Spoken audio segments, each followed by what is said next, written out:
Okay, change of scenery. I'm sure you're sick to death of my ugly mug. This is at a place called Parramatta. It's the Barry Wild Bridge at Parramatta. Quite pretty, isn't it? Now, look, a couple of things I forgot to tell you about. Before producing a little sprog, Abraham and Sarah moved to Egypt. Don't know why.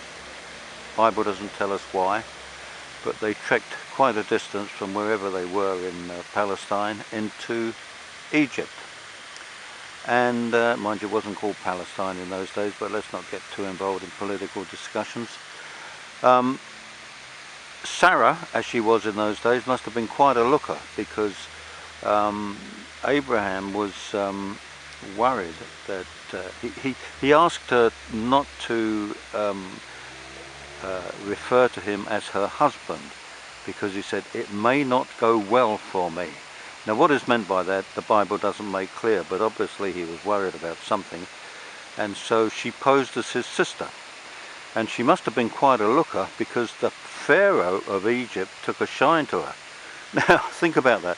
The Pharaoh had his pick of all the beautiful women in the whole of Egypt, but he chose Sarah.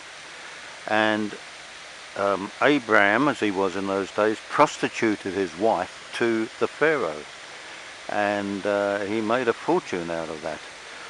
But the problem was, God was not impressed. So to punish the Pharaoh for having sex with a married woman, he fastened all the wombs in Egypt. He didn't punish the Pharaoh, but he punished all the innocent civilians of Egypt by fastening their wombs. He was quite fond of doing that.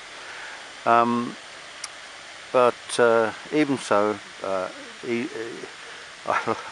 weird as it sounds, Abraham and Sarah left Egypt with a fortune. He made a fortune out of prostituting his wife, and he left Egypt with cattle and herds of goats and all sorts of things. And then we sort of move on to the bit that I've already told you about, the birth of Isaac and the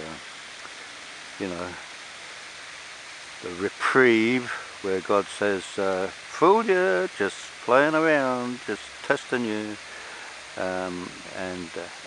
you remember the rest of it. Now, eventually, Sarah dies. Abraham remarries and has 4 more children. All 4 were boys, and he has numerous concubines that the Bible doesn't tell us how many, but he ended his life a very successful businessman. He made a fortune out of prostituting his wife. He did it twice, actually. I'm not quite sure how he achieved that, but he prostituted her to the Pharaoh twice. And oddly enough, just as an aside, his son Isaac did the same thing years later, prostituted his wife to the Pharaoh. So this must have been one hell of a good-looking family. Yeah, Abraham died, I think, around about 160 years old, a wealthy man, and he'd led a really joyful, successful life, worth a fortune, numerous concubines, and look, it's as good as it gets. He was the father of capitalism.